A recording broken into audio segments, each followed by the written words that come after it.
Where's the imp? He's Tyrion the Imp of House Lannister. Careful, imp. Rough night, imp. Imp. Speak, Imp. I'm a half man, a demon monkey, an imp.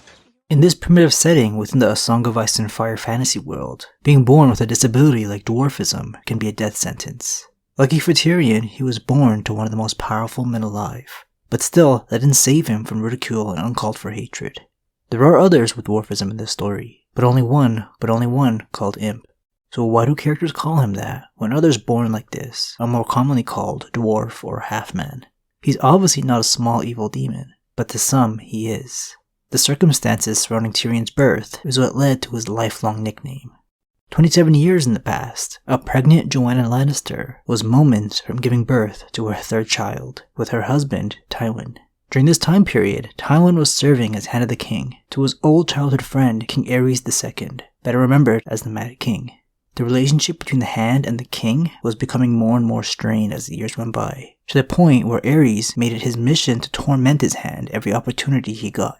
And the only reason for this was Tywin was just too good at his job, making the king look bad in the eyes of many. The Mad King was a jealous idiot. Hearing all the whispers of people believing Tywin was the true ruler was not something he would stand. To gain the king's favor, all you had to do was insult the Hand. Aerys would often take things too far, especially with his gross advances towards Joanna Lannister. It got so bad that the queen had to send her home to Castle Rock. Tywin had all the same character traits that we see in the current story, except for one thing. Joanna was still alive back then. The only good part about him. She was the only person capable of making him smile, and he loved her deeply. News of her death during the birth of Tyrion was a huge blow to House Lannister, and particularly Tywin. One beloved Lannister left the world, and a hated one entered. The new one that came in was not acceptable to Tywin's standards. He immediately hated the innocent newborn, and blamed Tyrion for Joanna's death. These feelings carried over to little 8-year-old Cersei, who felt the exact same way, even hoping for little Tyrion's death, when most older sisters would be ecstatic about having a new baby in the family. He was hated for simply existing. News of Lord Tywin's son being born a dwarf spread quickly. He was hidden away with a wet nurse in a room. Few would ever see the newborn, but baby Tyrion's screeching cries could be heard throughout all of Castle Rock. And this castle is built within a stone hill, so that's saying a lot. Tywin may have wanted his baby hidden from the world, but there are no secrets within a castle's walls. While Tyrion understands his place in the noble hierarchy, he didn't quite know the details surrounding his infamy at the time of his birth. At age 27, Oberyn Martell had to enlighten him. You were small, but far famed. We were in Old Town at your birth, and all the city talked of was a monster that had been born to the king's hand, and what such an omen might foretell for the realm. Famine, plague, and war, no doubt. Tyrion gave a sour smile. It's always famine, plague, and war. Oh, and winter, and the long night that never ends. All that, said Prince Oberyn, and your father's fall as well. Lord Tywin made himself greater than King Aerys. I heard one begging brother preach, but only a god is meant to stand above a king. You were his curse, a punishment sent by the gods, to teach him that he was no better than any other man. This was all the Mad King's narrative to prove he's the bigger man. All these rumors spread throughout the Seven Kingdoms, birthed the nickname of Imp. Don't know who said it first, but it stuck for 27 years. Aside from being born with dwarfism, Tyrion also had mismatched eyes, one green and the other black. His hair color separated him from the rest of his family too. While all the other Lannisters are golden blondes with green eyes, Tyrion has some black hairs mixed in. Somehow these traits spiraled out of control, like a game of broken telephone, portraying him as a demon. The description Oberyn heard was, a stiff curly tail like a swine's. Your head was monstrous huge, we heard, half again the size of your body, and you had been born with thick black hair and a beard besides, an evil eye and lion's claws. Your teeth were so long you could not close your mouth, and between your legs were a girl's privates as well as a boy's. When Oberyn and his sister got the chance to take a peek at the infamous baby imp, he was disappointed. Cersei even undid your swaddling clothes to give us a better look, the Dornish prince continued. You did have one evil eye and some black fuzz on your scalp. Perhaps your head was larger than most, but there was no tail, no beard, neither teeth nor claws, and nothing between your legs but a tiny pink cock. After all the wonderful whispers, Lord Tywin's doom turned out to be just a hideous red infant with stunted legs. Being born in an era where it was cool to hate on Tywin enabled these imp rumors. Tywin didn't help things by hiding Tyrion away in a room. The part about an evil eye is referencing his one black eye. Having two different eye colors is just something some people are born with, nothing evil about it. But it is brought up once in a while in the books. Tyrion, being aware of this reputation, uses his quote-unquote evil eye to dramatically stare at people to make them uncomfortable when he needs to.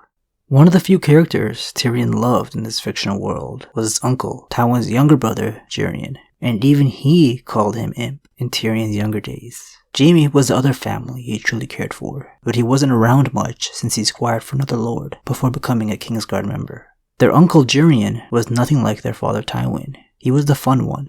By the time Tyrion was 6 or 7, Tyrion had taught his little nephew some tumbling tricks. Something a little too strange to be included in Game of Thrones was Tyrion's random habit of cartwheeling around. Like Jaime, Tywin spent most of his time out of the castle for work. When Tywin visited back home and saw his son flipping about like a court jester, he forbade him from ever doing it again. Tywin's obsession with the people's perception comes from issues that persisted during the reign of his lord father before him. He was perceived to be weak and often laughed at, to the point of almost ruining the rich and powerful House Lannister. At a young age, Tywin had to step in as the eldest son and heir in place of his incompetent father. Tywin would never let his family appear to be weak again. Tyrion's existence was a constant obstacle for him, so no tumbling tricks for little son anymore. What Tyrion didn't know was dwarves in this world survive by becoming entertainers. He's informed later by another girl with dwarfism that they need to keep big people smiling and make them laugh. That'll keep them safe and of value. But without Jaime around and him being prohibited to travel, Tyrion grew up lonely. This made him a vigorous reader. There was no training in the yard with a sword, so he strengthened his mind. He had a particular interest in the history of dragons. He dreamt of being a dragon lord with the power to tame a dragon of his own. Without a mother, the care of Tywin's 3 children was left to their aunt Jenna Lannister, Tywin's only sister. Since she spent more time with them than Tywin ever did, Jenna noticed that Tyrion, the only child that their father hated, resembled him the most. Not in looks, of course, but in intelligence and resolve. She told Tywin this to his face once, and he wouldn't speak to her for half a year. Jenna doesn't hold back. She even straight up told Jaime in the 4th book, "Tyrion is Tywin's son, not you. Your family always breaks it to you the hardest, but with love." Both Tywin and Tyrion have sharp tongues as well, but Tyrion uses it more for mischief, matching the imp theme nicely. He gets himself into a lot of trouble by saying too much at the wrong times. He knows his words have consequences, but gets too much satisfaction from being crude and insulting. Though Tywin couldn't stand his son, Tyrion was still Lannister, so would do things he believed was protecting Tyrion and the family's reputation. You are a Lannister. When Tyrion was 13, Jaime came to visit from King's Landing. The family dynamic changed a little around this time. Jaime was still a Kingsguard member, but now to a new king, Robert Baratheon. The Mad King died by his own sword. Cersei moved into the Red Keep with Jaime, since she was now Robert's wife and queen, bringing one of Tywin's goals into reality. But the appointment of Jaime to the Kingsguard was something he did not want to see. A member of the Kingsguard forgives all lands to live a life of servitude. The Mad King stripped him of an heir, leaving Tyrion as Tywin's rightful heir to Castle Rock. This made Tywin resign as Hand of the King and return home to Castle Rock, where he would live with Tyrion. But Tywin lived on like Jaime was still his heir, expecting him to put the cloak down one day and marry, then have children to pass down the Lannister name. And I would let myself be consumed by maggots before mocking the family name and making you heir to Casterly Rock. Jaime, on the other hand, had no aspirations of doing so. When Jaime did visit, he went on a horse ride with his little brother, from their home to the major port city nearby, Lannisport. On the way back, they noticed a young girl named Tysha being attacked by 2 men. Jaime chased them down, while Tyrion took care of her. He fed her and got her a bed to sleep in for the night. The 2 quickly fell in love and got married. But stories don't ever end this well for Tyrion. When Tywin found out, he had the marriage annulled in the most traumatic way possible. In his eyes, a Lannister could never marry a common girl. He believed the girl just wanted their gold, so he had Jaime lie to Tyrion and tell him the girl was a prostitute he paid. Tywin then had his guards rape her and give the girl a silver coin for each man. Tyrion was to sleep with her last and give her a gold coin to teach them a Lannister is worth more. The truth was she in fact fell in love with the little dwarf that saved her that night. This trauma, coupled with the fact it was nearly impossible to line up a betrothal for Tyrion, made the poor kid feel unlovable. Asking for a lord's daughter's hand to marry Tyrion is taken as an insult here, leading to a life of drinking and whoring, worsening his reputation as the imp. Tywin would bring up the situation as reasoning for why Tyrion couldn't have what others in his family did, like the freedom to travel or his inheritance rights. As a backhanded gift when Tyrion asked to see the world when he was of age, Tyrion was instead given charge of all the drains and cisterns within Castle Rock. On the birthday, he was considered to be a man. I am the god of chits and wine. The drains never drained so well, but that's something Tywin probably didn't notice. Every day is a new accusation of something he didn't do, just because he was born a little different. I'm guilty of being a dwarf. You're not on trial for being a dwarf. Oh, yes I am. I've been on trial for that my entire life.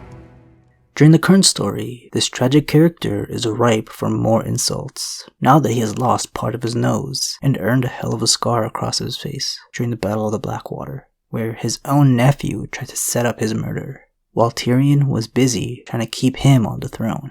Tyrion only learns the truth about the whole Tysha situation before his escape from King's Landing to Essos. Jaime confesses everything, which leads to Tyrion going on a killing spree, taking out his lying lover, Shay, and then his own father, before Cersei could have him hanged, again worsening his image of a demonic imp. He's now deeper in his cups, lingering on his thoughts of where Tysha is now. He may not truly be the monster everyone views him as, but he wishes he was.